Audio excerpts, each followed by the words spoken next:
قصہ یاد آ گیا مجھے، حیا والا قصہ.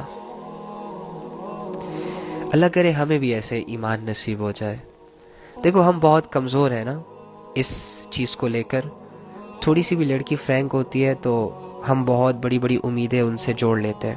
تھوڑا سا لڑکا اچھا لگتا ہے تو ہم ماں باپ بہن بھائی کو بھول جاتے ہیں، اس لڑکے کو اپنا مقصد بنا لیتے ہیں، اس کو انسپائر کرنا، اسے پرپوز کرنے کے بارے میں سوچتے رہتے ہیں. شیطان ہماری زندگی کا رخ ہی تبدیل کر دیتا ہے اور ہمیں پتہ بھی نہیں چلتا. حیرت کی بات تو یہ ہے ہمیں پتہ تک نہیں چلتا. ہم ایسے دلدل میں گھس جاتے ہیں کہ جس دلدل کی کوئی ان ڈیپتھ ہی نہیں ہے، کوئی لمٹ ہی نہیں ہے. جتنا آگے جاتے جاؤ گے اتنا گھستے جاؤ گے اور واپسی کا راستہ بھی سم ٹائمز نظر نہیں آتا. لیکن ایک راستہ ہوتا ہے توبہ کا، ایک راستہ ہوتا ہے اللہ کو پکارنے کا. اور جب ایمان کمزور ہوگا، جب گناہوں کی لت لگ چکی ہوگی تو پھر اللہ کہاں یاد آتا ہے؟ زنا کرتے وقت اللہ یاد آتا ہے؟ لڑکی کو چھوتے وقت اللہ یاد آتا ہے؟ گھنٹوں گھنٹے جب ایک لڑکا ایک لڑکی روم میں اکیلے ہوتے ہیں تو کیا ان کو ایک پل کے لیے بھی اللہ یاد آتا ہے؟ نہیں آتا نا. اسی وجہ سے وہ زنا کی طرف چلے جاتے ہیں، اسی وجہ سے وہ لوگ گناہ کبیرہ کر گزرتے ہیں، اپنے ایمان کو خطرے میں ڈال دیتے ہیں. اگر ان کو ایک پل کے لیے صرف اللہ کی یاد آ جائے، ان دونوں میں سے کسی ایک کو، یہ زنا سے بچ سکتے ہیں. ان کے اندر آٹومیٹکلی اللہ کا خوف پیدا ہو جائے گا. یوسف علیہ السلام کا قصہ پڑھو. عمیر بن حبیب جب قید ہوئے، اس کے ساتھ 10 آدمی تھے. جب یہ روم کی قید میں آئے، چونکہ یہ بڑے خوبصورت تھے، بہت اٹریکٹیو تھے، تو روم نے اس کے 9 ساتھیوں کو قتل کر دیا تھا، لیکن اس کو چھوڑ دیا تھا، عمیر بن حبیب کو. کیوں چھوڑا؟ کیونکہ یہ تھوڑے سے ان کو اچھے لگ گئے اور خوبصورت بھی تھے اور سمجھدار بھی تھے، اٹریکٹیو تھے، پرسنالٹی والے تھے. تو اس نے اس کو قتل نہیں کیا بلکہ اس کو اپنا غلام بنا لیا. کچھ عرصہ گزرنے کے بعد جب یہ اچھا خاصا جوان ہو گیا اور صحیح ٹھاٹ بھاٹ بن گئی اس کی، تو اس نے اسے آفر دی. آفر کیا دی؟ اس نے کہا تم اپنا اسلام چھوڑ دو، عیسائی ہو جاؤ، میں اپنی بیٹی کا نکاح بھی تم سے کروا دوں گا، اپنی بیٹی بھی تمہیں دے دوں گا اور بادشاہت بھی تمہیں دے دوں گا. عمیر بن حبیب کیا فرماتے ہیں؟ اگر تم مجھے پورا عرب بھی دے دو پھر بھی میں 1 سیکنڈ کے لیے اپنے دین کو نہیں چھوڑنے والا. یہ اس کا جواب تھا، یہ اس کا مطلب ایک کانفیڈنس لیول تھا کہ نہیں، لڑکی مل جائے گی، کتنا فائدہ اٹھا لوں گا، زیادہ سے زیادہ 10 سال 20 سال 30 سال 40 سال، ختم ہو جائے گی زندگی. جیسی زندگی ختم، لڑکی کی لذت ختم، زنا کی لذت ختم، نکاح کی لذت ختم، ہر اچھے برے کی لذت، ہر اچھے برے کی تمیز، ہر ویل سیٹلڈ انسان ختم ہو جاتا ہے، سارے نقشے چھوڑ دیتا ہے. یہ عقل مند تھا. بادشاہت، اگر یہ بادشاہت میں لیٹ سپوز لے بھی لوں، لیکن اس کی وجہ سے میرا دین جا رہا ہے جو کہ دنیا اور آخرت میں کامیابیوں کا ذریعہ ہے، تو وہ کیسے کمپرومائز کرتا؟ کیونکہ وہ سچا مسلمان تھا. ہم جیسا کمزور اور نکما انسان تو نہیں تھا کہ جس کو بس تھوڑی سی آفر کی جائے، لڑکی کی طرف صرف کہنے کی دیر ہے کہ آ جاؤ جی مجھے ڈیٹ پہ لے جاؤ، یہ اپنے سارے کام چھوڑ کے اسے لے جاتا ہے. ہم جیسے کمزور ایمان والے لوگ تو وہ نہیں تھے کہ جن کے سامنے بس تھوڑی سی زنا کی کوئی موقع آتا ہے تو پھر یہ بھی نہیں دیکھتا ہے کالی ہے، گوری ہے، اچھی ہے، بری ہے، بوڑھی ہے، جوان ہے، اپنی لذت پوری کرتا ہے. ہوس پجاری بن گئے ہم. یقین کریں ہمارے ڈیزائرز اس حد تک پہنچ چکے ہیں، ہم سے بالکل کنٹرول نہیں ہو رہا. ہم پاگل ہو چکے ہیں لذتوں کو حاصل کرنے کے لیے. سامنے والے بندے کی بیٹی کی عزت نیلام ہوتی ہے، ہونے دو، ہمیں کیا، 5 سیکنڈ کی لذت چاہیے بس. استغفر اللہ. اور انہیں اس وقت ایسا لگتا ہے کہ اگر یہ کام میں کر لوں گا تو میں بڑا سکون میں ہو جاؤں گا، میری تو واہ واہ ہو جائے گی. حالانکہ یہ اپنی زندگی خود برباد کر دیتا ہے، آزمائشوں کے حوالے کر دیتا ہے. تو عمیر بن حبیب کو یہ آفر دی جا رہی ہے کہ عیسائی ہو جاؤ، بیٹی بھی دے دوں گا، بادشاہت بھی دے دوں گا. آگے سے کیا کہتا ہے؟ ریپلائی سنو یار، کتنا زبردست ریپلائی ہے اس کا کہ اگر تم مجھے یہ پورا عرب بھی دے دو، پوری دنیا بھی دے دو، جب عرب دو گے تو اس میں ساری لڑکیاں بھی میری ہو جائیں گی، سارا مال و دولت بھی میرا ہو جائے گا، بادشاہت بھی میری ہو جائے گی، یعنی ایک ویل سیٹلڈ ہو جاؤں گا، جو دل میں آئے گا وہ کر لوں گا۔ ہم جیسوں کو اگر کوئی آفر کرے ہم اپنا ایمان بیچ دے، اوکے یار دے دو دے دو، یہی تو چاہیے تھا۔ وہ کہتے میں ایک سیکنڈ کے لیے بھی اپنے دین کو چھوڑنے کے لیے تیار نہیں ہوں، ایک سیکنڈ کے لیے۔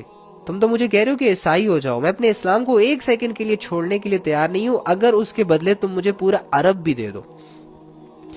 اب یہ کیا کہ اس کے جواب نے اسے غصے میں ڈال دیا کہ اچھا اتنا پراؤڈ ہے تمہیں اپنے ایمان پر، اتنا فخر ہے تمہیں اپنے تقوی پر۔ حکم ہوا جیل میں ڈال دو اسے۔ جیل میں ڈالا گیا، قید کیا گیا اسے۔ پیچھے سے ایک لڑکی ہائر کی گئی اس کے لیے، اور اسے یہ پلاننگ سمجھائی گئی کہ تم نے اس لڑکے سے زنا کروانا ہے، اس لڑکے کو اپنی طرف اٹریکٹ کرنا ہے کچھ بھی کر کے۔ آفر دی گئی، ایک ڈیوٹی دی گئی۔ یہ لڑکی جاتی ہے اس کے پاس قید خانے میں، ادائیں، باتیں کرنا، بہلانا پھسلانا، اپنی ایڑی چوٹی کا زور لگاتی ہے اس عمیر بن حبیب کو اپنی طرف اٹریکٹ کرنے کا۔ لیکن عمیر ہے کہ 3 دن گزر گئے، نہ کھا رہے نہ پی رہے، ایک دفعہ بھی نظر نہیں اٹھائی اس کی طرف، ایک دفعہ بھی نظر نہیں اٹھائی اس کی طرف۔ لڑکی تنگ ہو گئی، لڑکی سوچنے لگی تم کس چیز کے بنے ہو، موقع ہے تمہارے پاس، تم کچھ بھی کر سکتے ہو، میری مرضی شامل ہے، تمہیں کون روک رہا ہے، تمہیں کس کا ڈر ہے؟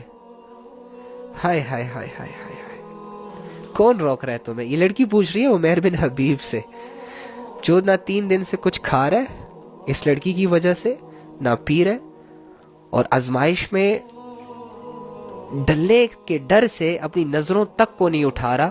اور اس طرح کرتے کرتے 3 دن گزر گئے، اور پھر لڑکی پوچھتی ہے کہ تمہیں کون روک رہا ہے ان سب چیزوں سے؟ تمہاری فیلنگز اتنی اسٹرانگ کیسے ہو سکتی ہیں؟ تمہیں کس چیز کا ڈر ہے؟ تو کیا فرمایا؟ فرمایا کہ مجھے میرے رب سے حیا آتی ہے، مجھے میرے رب سے شرم آتی ہے جو مجھے دیکھ رہا ہے۔ اے لڑکی، اگر تو 30 دن بھی میرے ساتھ اسی طرح بیٹھی رہے تب بھی میں یہ کام نہیں کر سکتا، میری جوانی میری امانت ہے، میں اس کو داغدار نہیں ہونے دوں گا۔ یار یہ باتیں صرف قصے کہانیاں نہیں ہیں، یقین کریں، یہ جب کسی انسان پر گزرتی ہے نا وہی سمجھ سکتا ہے کہ کتنی بڑی آزمائش تھی، کتنی بڑی آزمائش ہو سکتی ہے۔ ہم کیا کر رہے ہیں؟ ہم اتنے بھوکے کیوں ہیں؟ ہم اللہ سے اتنا دور کیوں ہیں؟ ہم سے ان چیزوں کی حفاظت کیوں نہیں ہو رہی کہ جن چیزوں کے بارے میں اللہ نے فرمایا ہے کہ اگر عورت ہو تو غیر مردوں پر اس کو ظاہر مت کرو؟ ہم کیوں نہیں چھپا پا رہے ایسی چیزوں کو، اپنی زینت کو؟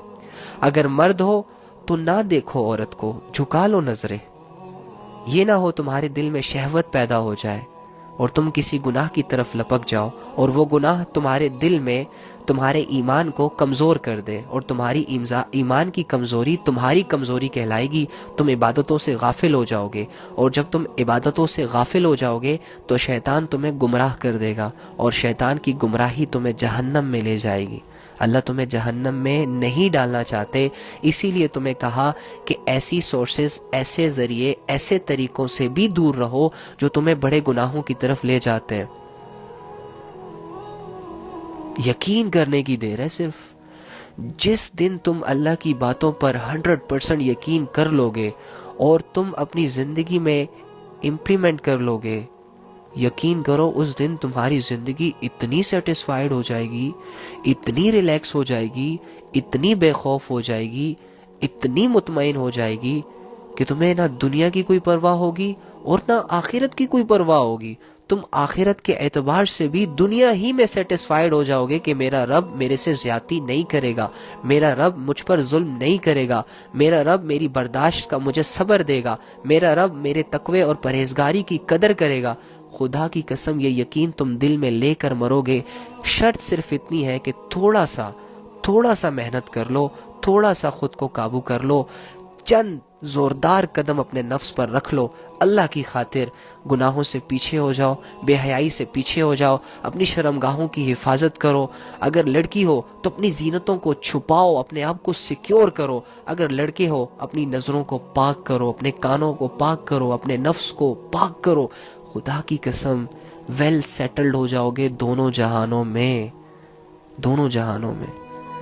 تمہاری کامیابیوں کے لوگ تماشے کریں گے, لوگ تم پہ رشک کریں گے کہ یہ وہ انسان ہے جو 60-70 سال کی زندگی گزار کر آیا, آج اللہ نے اسے اتنا عظیم ریوارڈ دیا.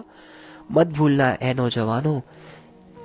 اے نوجوانوں کہ عرش کے نیچے وہ نوجوان بھی ہوگا جسے دنیا میں سیکس کرنے کا موقع ملا, جسے دنیا میں رومانس کرنے کا موقع ملا, اور وہ پیچھے ہو گیا یہ کہہ کر انی اخاف اللہ, میں اللہ سے ڈرتا ہوں, مجھے اللہ دیکھ رہا ہے, مجھے اللہ سے حیا آتی ہے, مجھے اللہ سے شرم آتی ہے, میں اپنی جوانی کو داغدار نہیں بنا سکتا. اس جوان کو اللہ رب العزت اپنے عرش کے نیچے رکھیں گے قیامت کے دن. اور ہمارے جوانی کے سٹیجز جا رہے ہیں, تو یہ جوانی ہمیں داغدار بنانے کے لیے نہیں دی گئی. یہ جوانی ہمیں اپنی خواہشوں کو پورا کرنے کے لیے نہیں دی گئی. یہ جوانی ہمیں گانوں کے لیے, زنا کرنے کے لیے, لذتیں حاصل کرنے کے لیے نہیں دی گئی. اس جوانی کے پیچھے اللہ کا بہت بڑا راز ہے. اس جوانی کے صحیح استعمال پر اللہ کی طرف سے بہت بڑے بڑے ریوارڈز کا اعلان ہے. ہم سمجھتے نہیں ہیں اس بات کو, ہم اللہ کی باتوں پر یقین نہیں کرتے. ہم سے اللہ کے سہارے اسی لیے زندگی نہیں گزاری جا رہی. ابو جھوٹ بول دیتا ہے, اوکے بیٹا ابھی جانے دو, رات کو تمہارے لیے آئی فون لے آؤں گا. ہم مطمئن ہو جاتے ہیں, سارا دن اسی خوشی میں ہوتے ہیں کہ رات کو ابو آئی فون لائے گا. یقین ہوتا ہے کہ پاپا ہے میری ضرور وش پوری کریں گے. رات کو وہ خالی ہاتھ آتا ہے, نہیں لاتا, بھول گیا. اوہو, اس کی بات پر یقین تھا, صبر کر لیا. اللہ کی بات پر یقین نہیں ہے کہ اگر تم یہاں پر اپنے آپ کو برداشت اور تھوڑا سا نفس کو کنٹرول میں کرو گے تو میں آخرت میں تمہاری ساری لذتوں کو پورا کروں گا. اور ان لذتوں کو ایسے نہیں پورا کروں گا جیسے کہ یہ دنیا میں پوری ہو رہی ہیں. فرماتے ہیں کہ جنت میں جانے کے بعد ایک انسان کی لذت میں بہت زیادہ اضافہ ہو جاتا ہے, لذتیں بڑھ جاتی ہیں انسان کی, سرور بڑھ جاتا ہے انسان کا. تو اللہ پر بھروسہ کیوں نہیں کرتے؟ اللہ نے کس کے لیے بنائی ہے جنت؟ اللہ نے کس کے لیے بنائی ہے حوریں؟ اللہ نے کس کے لیے بنائی ہے شان و شوکت والی زندگی؟ یار آپ کے لیے. 30 سال تک اپنے آپ کو کنٹرول نہیں کر سکتے, صرف شادی تک کسی کے ساتھ مطلب کہ نکاح کرنے تک اپنے آپ کو سیکیور نہیں کر سکتے. نکاح کرو, اس کے بعد جو مرضی کرنا ہے کرو, پھر مرنے کے بعد جہاں جانا ہے جاؤ, جس کے ساتھ جو کرنا ہے کرو, کوئی روک ٹوک نہیں ہے. بس اپنی جوانیوں کو تھوڑا سا بچا لو, اپنی جوانیوں پر تھوڑا سا قابو کر لو, اپنی شرمگاہوں کی حفاظت کرو, کیونکہ یہ ایمان والوں کی نشانی ہے. اور اللہ فرماتے ہیں جس نے اپنی شرمگاہ کی حفاظت کر لی تو یہ کون ہے؟ یہ ایمان والے ہیں, اور ان کو بہت بڑی کامیابی ملنے والی ہے اللہ کی طرف سے. اس حقیقت کو دل میں بٹھانے کی بہت اشد ضرورت ہے. ہم نے بچانا ہے خود کو زنا سے, ہم نے بچانا ہے کسی کے ہاتھ استعمال ہونے سے. ہم نے ٹیشو پیپر نہیں بننا, ہم نے ایک پریشیس اور لوگوں کی پہنچ سے بھی دور کہ ہر ایرا غیرہ آ کر کہیں سے بھی یوز کر کے چلا جائے. میں نے اپنے آپ کو اتنا نہیں گرانا یار, میں نے اپنے آپ کو اس مقام تک پہنچانا ہے کہ اگر کوئی بندہ میری چاہت کرتا ہے, میری خواہش کرتا ہے, تو وہ پہلے جا کے اپنے اللہ سے مانگے مجھے. اپنے آپ کو اس حیا تک لے کر جاؤ, اس کیٹیگری تک لے کر جاؤ کہ ایک انسان تمہارے پاس آنے سے پہلے اللہ کے پاس جائے کہ اللہ تیری اس نیک بندی کے پاس جا رہا ہوں, اللہ تیری نیک بندی کو اپنی زندگی میں لانا چاہ رہا ہوں. وہ بہت نیک ہے, بات نہیں کرتی مجھ سے, لفٹ نہیں دیتی مجھے, اللہ اس کے دل میں ڈال دے.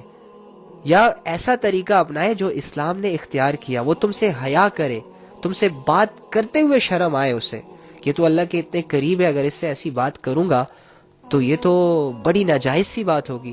لیکن اگر تم اپنے آپ کو ڈھیلا چھوڑ دو گے, تم اپنے مزاج میں لچک اختیار کرو گے, تو پھر کوئی بھی چرسی, کوئی بھی پوڈری آ کے تمہیں کہے گا آئی لو یو, کوئی ادھر سے لیٹر پکڑا رہا ہوگا, کوئی ادھر سے لیٹر پکڑا رہا ہوگا, کوئی 10 دن یوز کرے گا, کوئی 20 دن یوز کرے گا, کوئی اپنی لذت پوری کرنے کے بعد چھوڑ دے گا, کوئی تمہارا سہارا بنے گا اور پھر وہ بھی تمہیں یوز کر کے چھوڑ دے گا. اس طرح تم اپنی زندگی کو پھر جینا شروع کر دو گی, اور پریشان کون ہوگا؟ تم. تو اس سے بہتر یہ ہے کہ آج سے اپنی شرمگاہوں کی مکمل طور پر حفاظت, سیکیور, بھائی اس پر صرف اسی کا حق ہے جس کے بارے میں اللہ فیصلہ کر دے, دیٹس اٹ. باقی کوئی لڑکا کوئی لڑکی میرے ارد گرد بھی نہیں بھٹکنا چاہیے. میرا کوئی لینا دینا نہیں ہے ان نامحرموں سے, میرا کوئی لینا دینا نہیں ہے ان سوشل میڈیا کے اکاؤنٹ سے. کون ہوتے ہیں مجھے کیا پتا, کہاں سے آتے ہیں, کیسے آتے ہیں, کس مزاج کے لوگ ہوتے ہیں, اچھا بنتے ہیں, 2-4 باتیں اچھی کر لیتے ہیں. یہ سب کچھ نہیں ہوتا, یہ سب کچھ نہیں ہوتا. یہ کھیل تماشا نہیں ہے زندگی. ہم نے اسے کھیل تماشا بنایا ہوا ہے, ہم نے اسے انجوائمنٹ کا ایک ذریعہ بنایا ہوا ہے, حالانکہ ایسا بالکل بھی نہیں ہونا چاہیے.